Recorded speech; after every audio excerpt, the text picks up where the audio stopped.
SG Reads. Hello fellow travelers, my name is SG and welcome to the channel.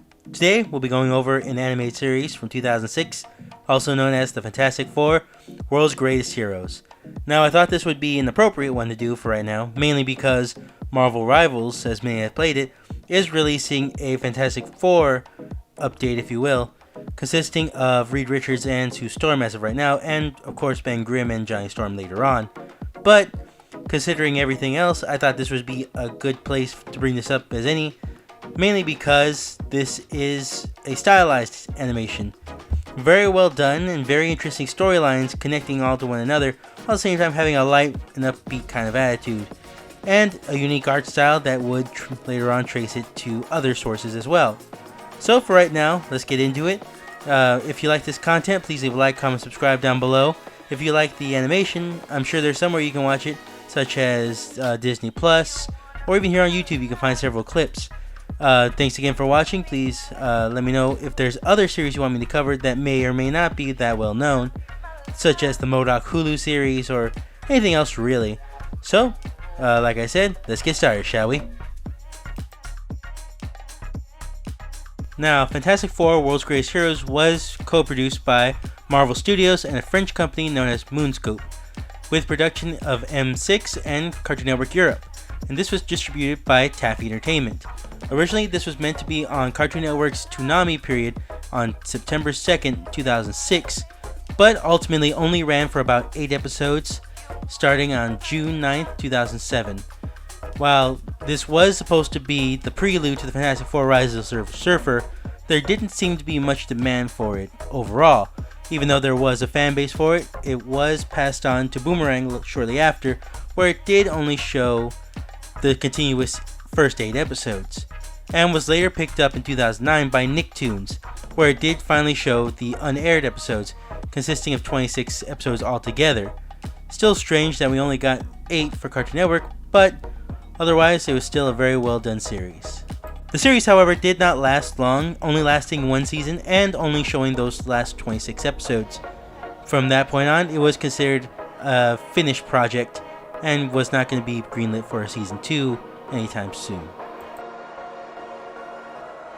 The storyline is relatively simple in itself, mainly because there was not an origin story episode, because they mainly made you rely on the movies to understand who the Fantastic Four are and what their abilities are as a whole, with a small 40-second clip at the very beginning of every episode explaining the crash and their newfound abilities. There isn't really much in the form of an origin story being significant in this series. Maybe there would have been one for season 2, but for right now we're going to have to go with the idea that they would have followed from the Fantastic Four movie into this, going into this Rise of the Silver Surfer, which is odd because we do get a lot more in this series than we do in the actual movies. Now, the main series itself consists of fairly episodic episodes, consisting of different villains of the week kind of style writing, while at the same time having a kind of cognitive storyline going on in the background. Now, that just being their interactions with one another, them realizing that they need help, but at the same time maybe going against Victor Von Doom, getting assistance from Herbie, and meeting various guest stars such as the Hulk, Bruce Banner, Tony Stark, and the Impossible Man, and even Ant-Man, or aka Hank Pym in this universe, and even the first time we actually see, since the 1994 series, the Silver Surfer. So, this anime series did a lot for the most part with what was given, really vitalizing everything they could without having doing too much that would be off-putting overall. We even got She-Hulk in the first series to come out since 1994's The Incredible Hulk series as well, and we even got her Jennifer Walters series as well, or Persona coming in at the very beginning as well. So, like I said before, this was mainly an episodic kind of style, while at the same time keeping a tone and storyline which, as I said before, was not really that big of a focus, but if you had to point it out, it had to be to help Ben Grimm become human. That would probably be the overarching story in the background, because there are at least half the episodes dedicated to kind of that idea, and even existing in a couple times. But for right now, we shall move on to the characters. We have Hiro Kanagawa as Reed Richards / Mr. Fantastic. Now, he does give a good performance as Mr. Fantastic. You can honestly believe from the movie, the other cartoons, or even the comic books that these are the actions that Mr. Fantastic would do. A little self-centered, while at the same time trying to prove that he is altruistic overall. But at the same time, it gets them all into situations, or it gets them out of situations that come here and there. We then have Laura Gilchrist as Susan Storm, aka the Invisible Woman, and she does also give a great performance as well. Going more off of the Ultimate Universe's Invisible Woman rather than the original comic books or even the movie version, giving it kind of a younger flair, giving it a different flair, making her more of a personality that stands out in the overall series. And she even became a fan favorite later on to most of the people who have seen the series. And you can definitely see that this definitely does go into the Marvel Rivals origins. We also have Christopher Jackett as Jonathan, aka Johnny Storm, aka the Human Torch, who does have this obnoxious kind of tone, who does feel more like a show-off, trying to go out there and do everything he can to prove that he's either better than everyone else, or that he's the hero that everyone is trying to make him out to be. And it does fit the character more than anything else overall, and does give him more personality than we've seen in the past, allowing him an updated version as well. We then have Brian Dobson as Ben Grimm, or aka The Thing, that does give a more subtle tone to him. Still has that deep, gruff voice to it, but at the same time gives it a sensitive kind of tone, saying that he knows he's a creature at this point, but does want to become human, does want to keep some semblance of who he was before. And even though he has this bigger, stockier build than we've seen in the past, it does fit with the overall storyline that we go with. Now, we do have various other characters that have come in and out, such as Paul Dudson as Victor Von Doom, who is an amazing Doom, I may add. Definitely inspired by the Ultimate Universe as well. You can definitely tell just by the look of it, and gives it more of a intense, more of a creepy slash kind of threatening vibe than we're used to seeing with Doctor Doom, in the movies at least, and even in the older cartoons. This really does shape who he is later on down the line in other forms and in other versions of different Doctor Doom iterations. We then have Sunita Prasad, such as Alicia Masters, aka Ben Grimm's love interest in the main series, and she does give a new perspective on the series as a whole, giving her a personality as well, just like they did with Sue Storm, giving this idea that Ben Grimm is in fact human, and allowing him to stretch out more, giving him more of a outside personality to the public, and even kind of being this barrier that separates the Fantastic Four from their outrageous, I guess you could call it, episodes, to the more human, more docile episodes. So for the most part, this is an incredible cast that really did represent the characters and what they are in the series overall, and does offer a lot to later on.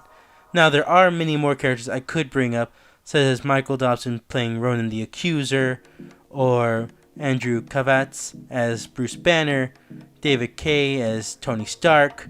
There are so many other characters that I could, but it would take me a minute to actually go through it all. So if you want to go check out the main series, please, I insist, go check it out when you can. It's fun, interesting, and very lighthearted, while at the same time keeping the suspense for the most part.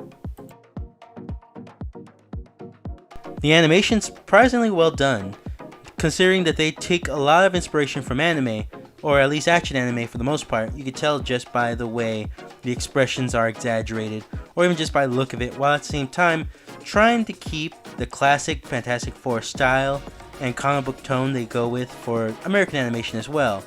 There's definitely a good mix that goes on here, and does allow it to have wiggle room, if you will. We do see that with the Impossible Man coming in as this exaggerated elf-like character, more than we've seen Mr. Mxyzptlk in the Superman series as well.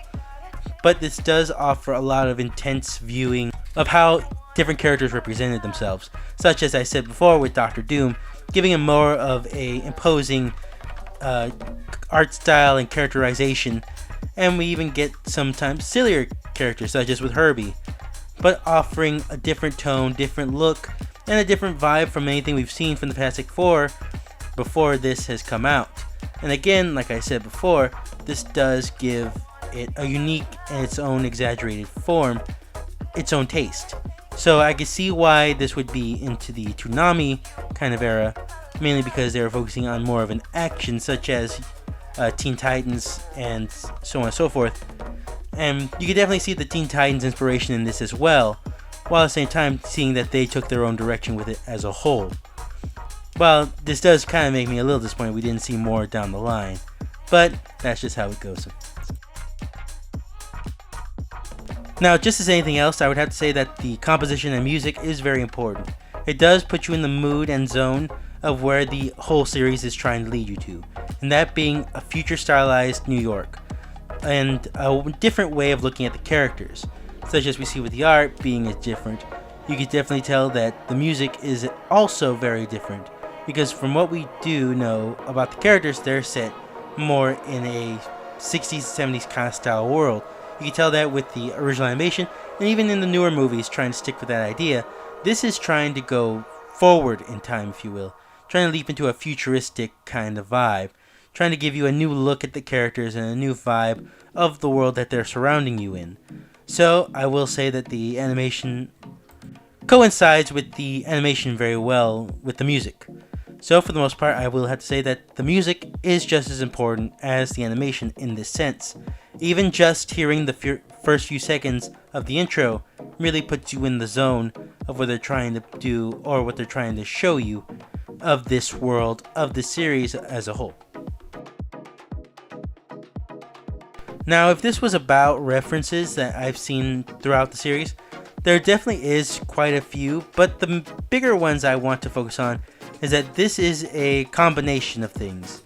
This is, as I said before, a combination of the Ultimate Universe, which was very much a dominant presence in that time, which would go on to affect Spider-Man movies and along with several other projects down the line, with the kind of original comics as well, such as bringing back such no-name characters such as Flat Man or Paste Pot Pete or the Trapster, if you will, and allowing them to kind of having their moments, even if it is just a second. So if I wanted to go with the original source materials, I would say that this is combining the original run of the Fantastic Four with the newer run of the time of the Ultimate Fantastic Four. Just by the designs, you can even tell that's the direction they were going. Overall, Fantastic Four World's Greatest Heroes is definitely an interesting series to watch.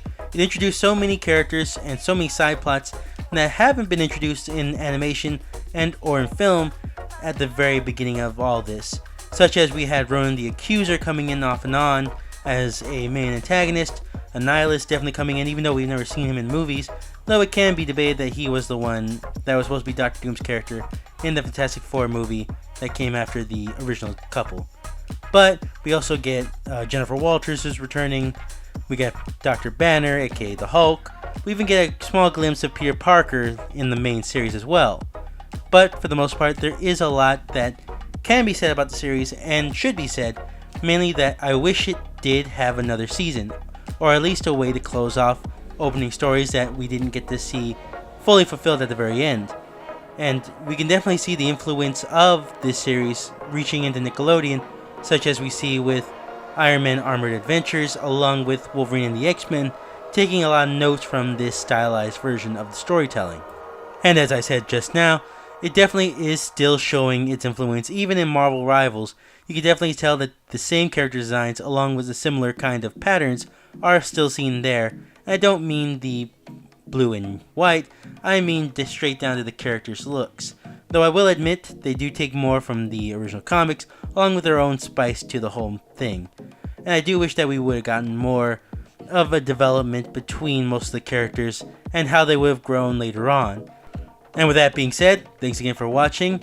Please leave a like, comment, subscribe down below if you would like this content. And let me know if there's any other series you want me to cover, such as the MODOK Hulu series, or anything else really that may be obscure or lesser known.